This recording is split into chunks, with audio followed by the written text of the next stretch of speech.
eo amin'ny tontolo ny asa fanaovan-gazety kosa indray dia efa mandroso i Madagasikara raha ny fahalalana eo amin'izay sehatry ny asa izay indrindra araka ny nambara ny filoha lefitry ny olafitry ny mpanao gazety Andriamatoa Ratsimbazafy Didi.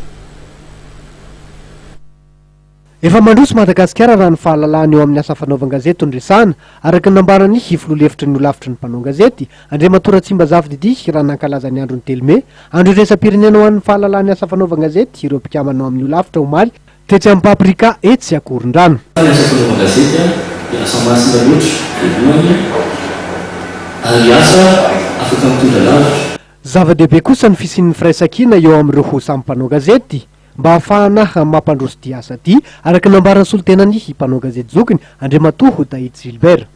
Atsika izay ampirinasa n'izao fotoana izao tokony hianatra ny dia izay atao tokony iray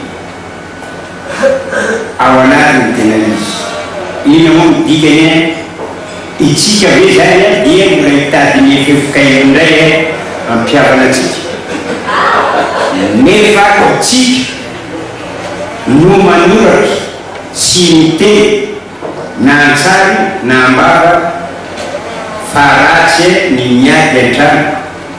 Tao anaty lanonam-pianakaviana tanteraka ny nankalazan'ny olafitry ny mpanao gazety ny andro iresa-pirenena ho an'ny fahalalany asa fanaovan-gazety. Efa nisy hetsika maro samihafa ny tanterahana ho fanamariana izany isan'izany tetsy amin'ny lapan'ny tanàna etsy Analakely ny sabotsy lasa teo. Aleo hivoatra ny asa fanaovan-gazety io no loha hevitra ny safidiana.